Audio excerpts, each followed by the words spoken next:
एक महीने पहले करीब सुबह के 2 बजे मैं अपने कुत्ते के साथ बाहर थी। सोने से पहले मैं उसे थोड़ी देर के लिए टहलाने के लिए बाहर ले गई थी।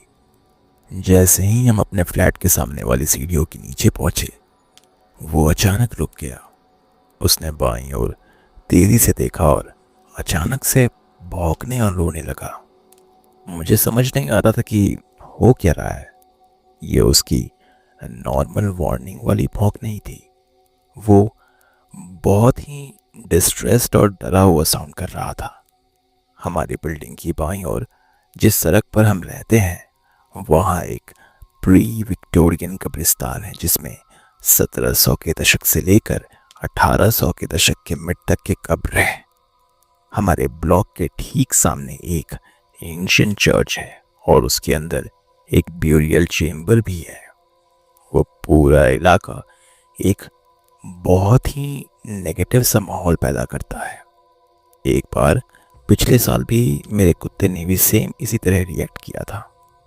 उस समय भी मुझे कुछ भी दिखाई नहीं दिया था और मैंने इसे नज़रअंदाज कर दिया था, लेकिन इस बार मैंने उसकी नज़र का पीछा किया और गली में उसी डायरेक्शन में देखा जिस तरफ वो भौंक रहा था। तभी मैंने उसे देखा। वहाँ एक छोटी बच्ची खड़ी थी। उसने लाल रंग का एक फ्रॉक पहना हुआ था। उसके बाल गोल्डन थे और स्किन बहुत पीली थी। वो पल बहुत इंस्टेंट था। मैंने पलकें झपकाई और वो गायब हो गई। ना कोई हलचल हुई, ना ही वो धुंधली हुई। बस अचानक से वो जगह खाली हो गई जहाँ पर वो थी। मेरा कुत्ता थोड़ी देर तक रोता रहा और फिर थोड़ी देर बाद शांत हो गया। हालांकि वो अभी भी उसी डायरेक्शन में देख रहा था। मैं हमेशा से खुद को एक काफ़ी स्पिरिचुअल इंसान मानती आई हूँ, लेकिन इससे पहले मैंने कभी भी इस तरह का कुछ नहीं देखा था। जब मैं अपने फ्लैट में वापस आई तो मैंने उस लड़की के लिए प्रार्थना की, उसकी शांति और सुकून की कामना की। हालांकि मैं धार्मिक नहीं हूँ, लेकिन उस पल मुझे लगा कि मैं बस यही कर सकती हूँ। मैं अब भी सोच रही हूँ कि क्या मुझे कुछ और करना चाहिए। हाल ही में मेरा कुत्ता फिर से हमारी गली में रैंडम जगहों पर गुर्राने और भौंकने लगा है। एक बार तो वो सड़क के आखिर में बनी सीढ़ियों पर भौंकने लगा, जो सीधे कब्रिस्तान के गेट की ओर जाती है। मुझे समझ नहीं आ रहा कि मैं इन सारी बातों का क्या मतलब निकालूं। मैं तुरंत किसी कंक्लूजन पर नहीं पहुंचना चाहती, लेकिन उस लोकेशन की कॉम्बिनेशन, मेरे कुत्ते की रिपीटेड हरकतें और उस सुबह जो मैंने देखा, मैं इन सारी चीज़ों का क्या मतलब निकालूं, मुझे समझ नहीं आ रहा। पिछले कुछ सालों में मुझे कई अजीब एक्सपीरियंसेस हुए हैं। इनमें से 3 मेरे साथ पर्सनली हुए थे और एक मेरी दादी और एक मेरे पापा के साथ। इनमें से कोई भी घटना आपस में जुड़ी नहीं है, लेकिन हर एक ने मुझ पर एक गहरा इंप्रेशन छोड़ा है। एक रात खाना खाने के बाद मैं अपने कमरे में योगा बॉल पर एक्सरसाइज करते हुए गाने सुन रही थी। तभी मेरी नज़र किसी चीज़ पर पड़ी। एक काली झुकी हुई शैडो धीरे धीरे मेरे कमरे के कोने से रेंगती हुई आ रही थी। जब मैंने अपना सिर घुमाकर उसे देखा तो वह परछाई पल भर में कहीं गायब हो गई। उस समय मुझे परछाई वाले लोगों के अर्बन लेजेंड के बारे में कुछ भी नहीं पता था, इसलिए मुझे डर तो नहीं लगा, पर मैं कंफ्यूज्ड ज़रूर हो गई थी। मैं कुछ देर वहीं बैठी रही। जो मैंने देखा था उसे समझने की कोशिश करती रही और फिर वापस से ऐसे एक्सरसाइज करने लगी जैसे कुछ हुआ ही ना हो। लेकिन अगला एक्सपीरियंस बहुत ही ज़्यादा डरावना था। ये देर रात का हुआ जब घर के सभी लोग सो चुके थे।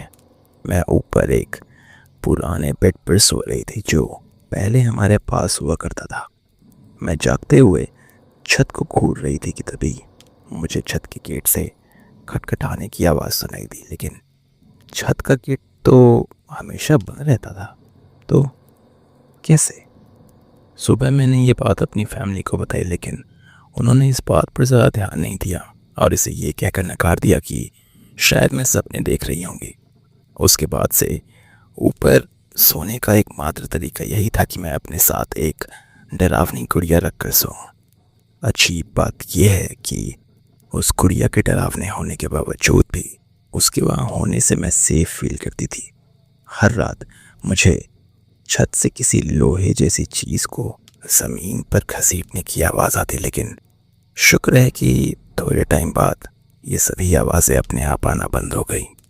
एक रात मैं अपने कमरे में बिस्तर पर लेटी हुई थी जब मैंने देखा कि मेरे बिस्तर के बगल वाले शेल्फ पर रखी मूर्तियों में से एक अपने आप हिल गई और मैंने किसी के हंसने की आवाज़ सुनी, मानो जिसने भी उसे हिलाया हो वो अपने इस काम की तारीफ कर रहा हो। मैं बहुत ज़्यादा डर चुकी थी, लेकिन ईश्वर को याद करते हुए ही मुझे थोड़ी देर बाद नींद आ गई। लेकिन अगली सुबह जब मैं उठी तो शेल्फ पर रखी बाकी दो मूर्तियाँ भी मेरी ओर मुड़ी हुई थी। अब आते हैं मेरे पापा से जुड़े एक्सपीरियंस पे। एक दिन जब मैं अपने कमरे में YouTube पर वीडियोस देख रही थी और वो ऊपर थे, तो वो अचानक मेरे कमरे में आया और पूछा कि मैंने उन्हें क्यों बुलाया। मैंने कहा कि मैंने कहाँ बुलाया। उन्होंने कहा कि उन्होंने मुझे साफ साफ चिल्लाते हुए सुना था, जबकि मैंने कोई आवाज़ नहीं की थी। तभी मैंने सोचा शायद घर में कोई ऐसी चीज़ है जो आवाज़ों की नकल कर सकती है। आखिरी कहानी मेरी दादी की है और यही वो कहानी है जो मुझे सबसे ज़्यादा डिस्टर्बिंग लगती है। उन्होंने मुझे बताया कि एक रात वो नींद से जागी और उन्होंने अपने बिस्तर के पास एक काली परछाई को खड़े देखा। पहले तो उन्हें लगा कि ये मेरी आंटी है और उन्होंने पूछा कि क्या वो उन्हें डराने की कोशिश कर रही है, पर फिर उन्हें एहसास हुआ कि वो शैडो मेरी आंटी बिल्कुल भी नहीं थी। उन्होंने दरवाजे की ओर देखा और वहाँ एक दूसरी काली परछाई को खड़ा देखा। दोनों ही शैडोज उन्हें घूर रही थी और मुस्कुरा रही थी। उन्होंने उनसे कहा कि वो नहीं उठेंगी। इसके बाद दोनों परछाइयाँ मुड़ी और उनके कमरे से बाहर निकलकर कहीं गायब हो गई। मेरी नानी का मानना है कि शायद वो एंजल्स थे। पर्सनली मैं इस बात से सहमत नहीं हूँ। वो शायद शैडो पीपल हो सकते हैं या कोई दूसरी टाइप की खतरनाक एंटिटी या फिर कोई ऐसा एक्सपीरियंस जिसे वो समझा नहीं सकती। स्लीप पैरालिसिस भी एक पॉसिबिलिटी हो सकती है, लेकिन वो हिलडुल और बोल पा रही थी। हमने लगभग 1 महीने पहले ये घर खरीदा था और तब से हमने इसे पूरी तरह से खाली कर दिया है। अंदर सिर्फ कुछ औजार, एक टेबल, एक कैंपिंग चेयर और पानी की बोतल से भरा एक फ्रिज है। मरम्मत के कारण एयर कंडीशनर बंद है और पानी भी बंद है। कुछ हफ्ते पहले 2 अलग अलग मौक़ों पर मैंने कुछ गिरने की आवाज़ सुनी जो इतनी ज़ोर से हुई मानो ऐसा लगा हो जैसे कोई भारी चीज़ ज़मीन पर गिरी हो। और दोनों बार जब मैं चेक करने गई तो कुछ भी अपनी जगह से हिला हुआ नहीं था। दोनों घटनाओं के दौरान मेरा बॉयफ्रेंड मेरे साथ था और उसने भी ठीक वैसी ही आवाज़ सुनी थी। क्योंकि घर लगभग खाली है, इसलिए ये पता लगाना बहुत आसान है कि कुछ हिला है या गिरा है, और इस पर कुछ भी नहीं हुआ था। मेरा बॉयफ्रेंड पैरानॉर्मल घटनाओं पर आसानी से विश्वास करने वाला इंसान नहीं है, लेकिन कल सुबह वो मास्टर बेडरूम की क्लोजेट में अकेला काम कर रहा था जब उसने अचानक एक आदमी को बात करते सुना। ऐसा लग रहा था जैसे मेन कमरे से पूरी बातचीत की आवाज़ आ रही हो। वो देखने के लिए बाहर गया और जाहिर है वहाँ कोई नहीं था। हमारा घर थोड़े से गांव वाले इलाके में है, इसलिए वहाँ से गुजरते अजनबी या पड़ोसी होने की संभावना बहुत कम है। उसने सामने का दरवाज़ा बंद किया और वापस काम पर चला गया। आज मैं फिर से मेन क्लोजेट में काम कर रही थी, जबकि वो दीवार की दूसरी तरफ कपड़े धोने वाले कमरे में था। मैं लगभग 15 मिनट के लिए वहाँ से हट गई और मेरे जाने के दौरान उसने कहा कि ऐसा लग रहा था जैसे क्लोजेट के अंदर कोई काम कर रहा हो। मैंने वहाँ एक बड़ा सा पंखा लगा रखा है, इसलिए उसने सोचा कि शायद वो गिर गया होगा। जब वो देखने गया तो पंखा सीधा खड़ा था और कमरे में किसी और चीज से ऐसी आवाज नहीं आ सकती थी।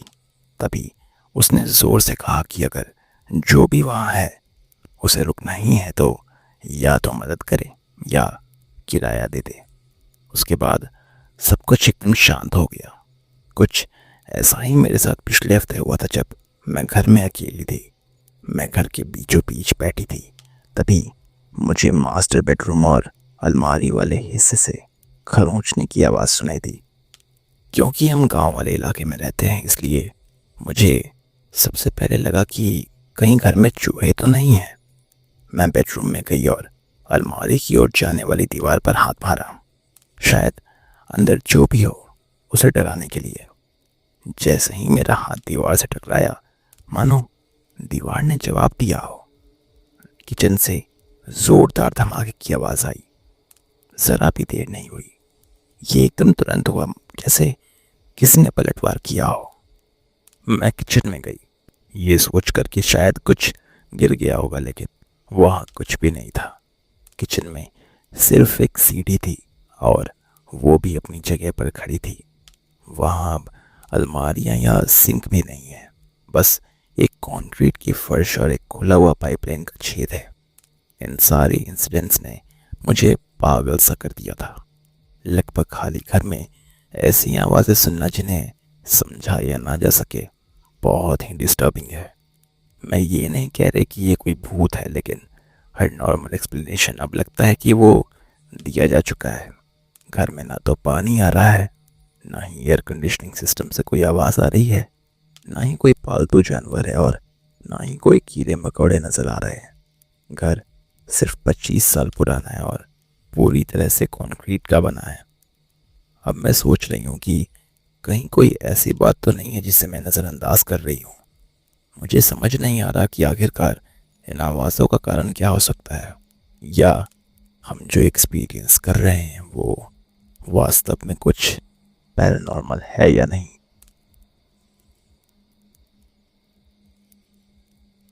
2022 में मेरे पापा और मम्मी ने टेक्सास के मॉन्टगोमरी में हमारे परिवार के लिए एक किराए का घर ढूंढा था। मेरे मम्मी पापा ने इसे तुरंत किराए पर लेने का फैसला किया। वहां पर सबसे पहली अजीब चीज जो मुझे लगी वो ये थी कि रेंट का प्रोसेस कितना आसान था। आमतौर पर हमें इनकम स्लिप और इनकम सोर्स देना पड़ता और एक क्रेडिट चेक भी करवाना पड़ता, पर यहाँ पे मकान मालिकों ने हमें मौके पर ही लीज पर साइन करने दिया और कहा कि हम कागज बाद में भेज सकते हैं। ये सब कुछ बहुत आसान लग रहा था, मानो ये सच होने के लिए बहुत अच्छा हो। घर का मुआयना करते समय मेरे पापा मम्मी ने बेसबोर्ड के साथ अजीब बोरी धारियाँ देखी, जैसे किसी ने दीवारों के निचले हिस्से पर जल्दबाजी में पेंट कर दिया हो। घर में आने के बाद उन्होंने उन निशानों को रगड़ कर साफ किया और पाया कि वो खून की तरह निकल रहे थे।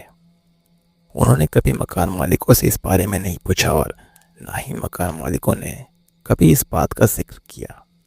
बाद में एक पड़ोसी ने हमारे परिवार को बताया कि उस घर में एक लड़की की डेथ हुई थी। उनके अनुसार लड़की की माँ गहरे शोक में डूबी हुई थी और अपनी बेटी से तुरंत कम्युनिकेट करने के प्रोसेस में उसने कई तरह के रिचुअल्स और प्रेत आत्माओं से संपर्क करने की कोशिश की थी। एक और पड़ोसी ने दावा किया कि लड़की का बेडरूम, जिसे मैंने अनजाने में अपना मान लिया था, उसकी डेथ के बाद से कभी नहीं बदला गया था। मैंने इसे सबसे पहले वहीं देखा था। 16 मई 2022 को मैं उठी और अपने बेडरूम से जुड़े बाथरूम में गई। दरवाजे के किनारे पर मैंने लाल धब्बे देखे। मैंने सोचा कि कहीं मेरा छोटा भाई कोई शरारत तो नहीं कर रहा है, लेकिन वो भी मेरे तरह ही परेशान था। ये लाइंस छींटे या कोई निशान नहीं थे, वो नीचे की ओर खिंची हुई थी, मानो किसी चीज को दरवाजे पर घसीटा गया हो। मेरे मम्मी पापा ने दरवाज़ों को साफ किया, घर के लिए प्रार्थना की और हमने आगे बढ़ने की कोशिश की, लेकिन ये फिर से हुआ। अगले कुछ महीनों में वही दाग 3-4 बार फिर से दिखाई दिए, हमेशा एक ही जगह पर और हमेशा एक ही पैटर्न में। इसके कुछ ही समय बाद मेरे पापा को अचानक दिल का दौरा पड़ने जैसा महसूस हुआ। घर के अंदर और भी अजीबोगरीब घटनाएं घटने लगी थीं। एक रात ठीक उसी समय पर्दा गिरा जब मेरी माँ को शैतानी चीज़ों को घर से हटाने के बारे में एक मैसेज मिला। मेरी माँ की एक फ्रेंड घर के अंदर ही खड़ी थी और उन्होंने कहा कि उन्हें वहाँ एक बड़ी शक्ति का आभास हो रहा है। उन्होंने इसे एक ऐसे इंसान के रूप में बताया जो हमें उस घर में देखना नहीं चाहता था, पर उसी भी हमें कभी अकेला नहीं छोड़ते थे। जब भी हम बाहर जाते वो भी बाहर आ जाते। वो रात में छोटे छोटे बहाने बनाकर हमारे दरवाजे पर दस्तक देते थे, मानो वो घर के आसपास अपनी मौजूदगी बनाए रखना चाहते हो। मेरे पेरेंट्स का मानना था कि हम जिस चीज़ से निपट रहे थे वो शौक और रिचुअल से जुड़ी एक शैतानी शक्ति थी, जैसा हमारे पड़ोसियों ने हमें बताया था।